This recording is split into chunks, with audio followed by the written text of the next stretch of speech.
नमस्कार मित्रों, आज हम आपसे मंगल ग्रह के बारे में बात करेंगे। हमने पिछले वीडियो में आपको बताया था कि मंगल ग्रह के क्या क्या कार्यकर्ता हैं और यदि मंगल ग्रह मेष राशि में पहले से चौथवें किसी में भी बैठते हैं तो वो क्या क्या अपना फल देंगे जब उनकी दशा आएगी अंतर या प्रंतर में। आज हम बात करेंगे मेष राशि की। मंगल ग्रह यदि मेष राशि में पंचम भाव से लेकर अष्टम भाव तक का फल बताऊंगा मैं आपको। यदि मान लीजिए कि मंगल मेष राशि में पंचम भाव में बैठते हैं तो वो मंगल की जब दशा आएगी तो बताएंगे, पहले घर के फलादेश देंगे, साथ में पांचवें घर के फलादेश देंगे, साथ में आठवें घर के फलादेश देंगे।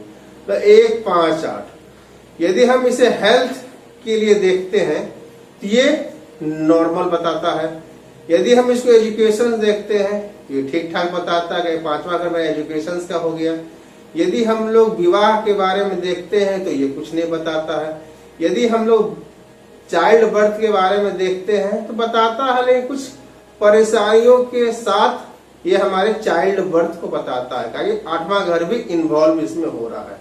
यदि हम लोग प्रोफेशन कैरियर में देखें तो ये न्यूट्रल है, कुछ नहीं बताता है। यदि हम लिटिगेशंस में देखें तो ये भी न्यूट्रल के आसपास ही है। अब हमें ये देखना है कि पांचवें घर में मंगल किनके नक्षत्र में बैठे हुए हैं। तो पांचवें घर में जो नक्षत्र होते हैं वो होते हैं मघा, पूर्वा फाल्गुनी और उत्तरा फाल्गुनी। मघा नक्षत्र जो स्वामी हो गए वो हो गए केतु हो गए, पूर्वा फाल्गुनी नक्षत्र स्वामी शुक्र हो गए और उत्तरा फाल्गुनी नक्षत्र स्वामी सूर्य हो गए। अब मान लीजिए कि मंगल मेष लग्न की राशि में पंचम भाव में बैठे हुए हैं और पूर्वा फाल्गुनी नक्षत्र में बैठे हुए हैं, तो वो अपना तो फल देंगे ही, साथ में वो पूर्वा फाल्गुनी के स्वामी मतलब शुक्र के भी फल देंगे। तो शुक्र मेष राशि में दूसरे और सातवें का स्वामी हो गया। यदि वो 11वें में बैठ जाता है तब हम लोग जब भी मंगल की दशा आएगी तो हम लोग बोल सकते हैं कि इस जातक का विवाह होने की संभावना या योग पूरा बन रहा है। फिर बच्चे के भी चाइल्ड बर्थ का भी योग पूरा बन रहा है। प्रोफेशंस भी ठीक ठाक रहेगा, हेल्थ भी न्यूट्रल है, एजुकेशन अच्छा रहेगा, कहीं पांचवा और 11वां घर इसमें इन्वॉल्व हो रहा है। उसी प्रकार यदि मान लीजिए मंगल उत्तरा फाल्गुनी नक्षत्र में पांचवें घर में विराजमान है तो उत्तरा फाल्गुनी के जो स्वामी हो गए वो सूर्य हो गए। तो इस कारण से वो अपने फल देंगे, साथ ही साथ वो सूर्य के भी फल देंगे। यदि मान लीजिए सूर्य मेष लग्न में 12वें घर में बैठे हुए हैं तो मंगल की दशा जब भी आएगी अंतरा या प्रंतर में वो पहले घर, पांचवें घर, फिर आपको 8वें घर, फिर 12वें घर का रिजल्ट देंगे। तो इन जनरल एजुकेशन के लिए ठीक ठाक है, हेल्थ के लिए ये खराब बता रहा है, क्योंकि पहला घर, 8वां घर और 12वां घर इन्वॉल्व हो जा रहा है। मतलब इस पीरियड में जातक को जीर्ण रोगों से परेशानियां हो सकती है, साथ ही साथ उन्हें शल्य चिकित्सा सर्जरी भी होने की संभावना पूरी बताती है। यदि हम लोग मैरिज की बात करें तो मैरिज नेगेट कर रहा है, नहीं बता रहा। चाइल्ड बर्थ भी एक तरह से कहीं निगेटिव कर रहा है। ये 5वां घर तो है लेकिन साथ में 8 और 12 भी इन्वॉल्व हो रहे हैं। यदि संभावना बनती भी है तो सिजेरियन से हो सकती है, ऑपरेशन से बच्चे पैदा हो सकते हैं। लेकिन इसमें एक चीज आप देखिए, इसमें 5वां घर, 8वां घर, 12वां घर तीनों घर इन्वॉल्व है। तो ये हमारे प्रेम को बताता है, मतलब प्रेम इन द सेंस की फिजिकल प्रेम का। 5वां घर प्रेम का हो गया, 8वां घर आपको क्या हो गया, 8वां घर आपको हो गया सेक्सुअल ऑर्गेन्स, 12वां घर क्या हो गया सैया, बेड।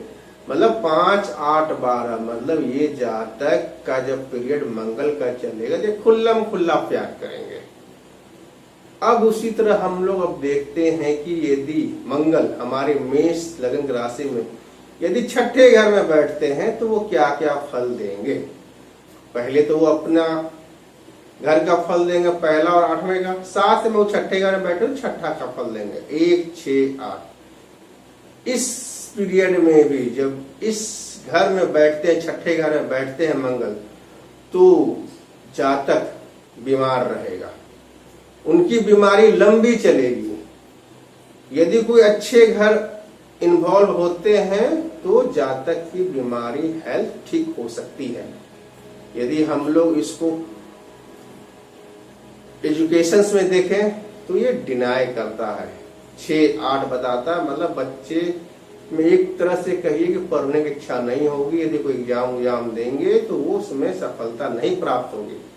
लिटिगेशंस ये पूरा बताता है कि इस पीरियड में लिटिगेशंस कानूनी अड़चन भी आ सकती है। यदि हम लोग इसे प्रोफेशंस में देखें तो कैरियर में देखें तो डिग्रेड होने के चांसेस पूरे बनते हैं मंगल में। अब हमें देखना है कि वो किसके नक्षत्र में बैठे हुए हैं। छठे घर में, छठे घर में जो नक्षत्र होते हैं वो उत्तरा, फाल्गुनी, हस्ता और चित्रा होते हैं। तो उत्तरा फाल्गुनी के जो स्वामी होंगे वो सूर्य हो गए, हस्ता के जो स्वामी होंगे वो चंद्रमा हो गए, और चित्रा के जो स्वामी होंगे खुद मंगल हो गए। तो सूर्य के बारे में तो मैंने आपको बता ही दिया। तो अब मैं चित्रा के बारे में बताता हूँ। यदि मंगल ग्रह छठे घर में चित्रा के नक्षत्र में बैठते हैं तो वो अपना फल देंगे, साथ में चंद्रमा का फल देंगे। चंद्रमा इस मेष लगन में चौथे घर का स्वामी हो गए, और खुद यदि मान लीजिए 12वें घर में बैठ जाते हैं तो मंगल की जब दशा आएगी तो क्या बताएंगे, 1 का भी फल देंगे, चौथे का फल देंगे, छठे का फल देंगे, 8वें का फल देंगे और 12वें का फल देंगे। और ज्यादा स्ट्रांगली वो अपने नक्षत्र का फल देते हैं, चौथे का फल देंगे और 12वें का देंगे। तो इस कंडीशंस में भी, इस दशा में भी जातक की बीमारियों से वो ग्रसित रहेगा, पढ़ाई लिखाई उसकी अच्छी नहीं रहेगी, कैरियर में भी बाधाएं आएगी, प्रोफेशन में बाधाएं आएगी, लिटिगेशंस बना रहेगा। ये तो टोटली 6, 8, 12 3 घर इसमें बुरे दिखा रहे हैं। लिटिगेशन तो 110% इसको होना है। प्रोफेशंस में पूरी की तरह डिग्रेड करेंगे, हो सकता है उनकी नौकरी छूट जाए। यदि वो किसी जॉब के लिए प्रयासरत हैं तो उसे जॉब नहीं मिलेगी।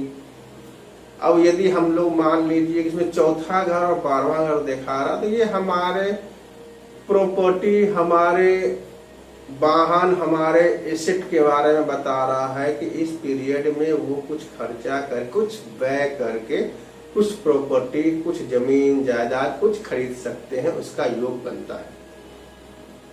अब मान लीजिए कि मंगल छठे घर में ही यदि चित्रा के नक्षत्र में बैठे हुए हैं तो अपना खुद का फल देंगे और ज्यादा स्ट्रांगली देंगे, पहले, छठे और 8वें, फिर पहले, 8वें और छठे।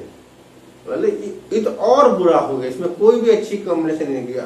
आदमी मतलब जातक बीमारी से जब तक ये दशा चलेगी कोई अच्छी अंतरा नहीं आती है, तब तक जातक पूरा शारीरिक रूप से कमजोर रहेगा, बीमार रहेगा, त्रस्त रहेगा, त्राही त्राही मान करेगा वो। अब मान लीजिए कि मंगल मेष लगन में ही यदि 7वें घर में विराजमान होते हैं तो क्या फल देंगे। वो पहले और 8वें का तो फल देंगे ही, साथ में 7वें घर का भी फल देंगे।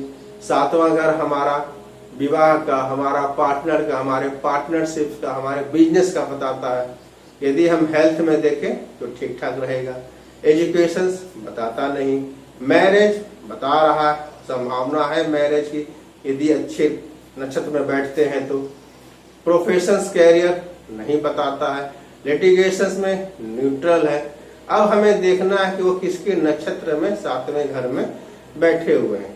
तो 7वें घर में जो नक्षत्र होते हैं वो होते हैं चित्रा, स्वाति एंड विशाखा। चित्रा नक्षत्र के स्वामी खुद मंगल हो गए, स्वाति नक्षत्र के स्वामी आपको राहु हो गए, और विशाखा नक्षत्र के स्वामी आपको गुरु हो गए। यदि मान लीजिए 7वें घर में यदि वो विशाखा नक्षत्र में बैठे हुए हैं तो मंगल अपने फल तो देंगे, पहले के, 7वें के और 8वें के। साथ में वो गुरु के फल बहुत ही मजबूती से देंगे। गुरु मेष लगन में 9वें और 12वें का स्वामी हो गया। और यदि मान लीजिए वो तीसरे घर में बैठ जाते हैं, तब जब भी मंगल की दशा आएगी अंतर पे वो पहले, तीसरे, 7वें, 8वें और 12वें का रिजल्ट देंगे। तो हेल्थ में आपको ये खराब बता रहा है, पहला घर, 8वां घर और 12वां घर इन्वॉल्व हो गया, मतलब जातक की बीमारियों से भी ग्रसित रहेंगे ही वो।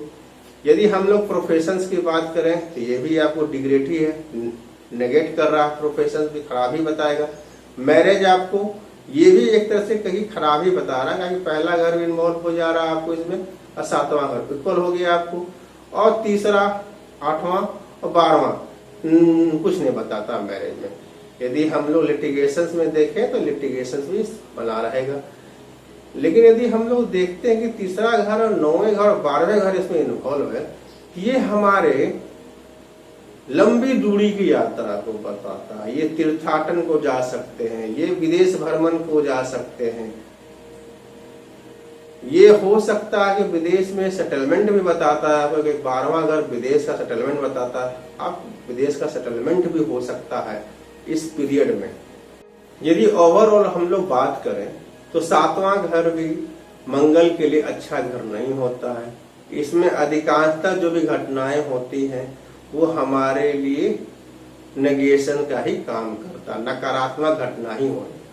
अब मान लीजिए मंगल मेष लगन की राशि में अपने ही घर 8वें घर में यदि विराजमान हो जाते हैं तो पहले और 8वें का फल देंगे। साथ में वो किस नक्षत्र में बैठे हुए हैं, 8वें घर में जो नक्षत्र होता है आपको वो विशाखा होता है, अनुराधा और ज्येष्ठा।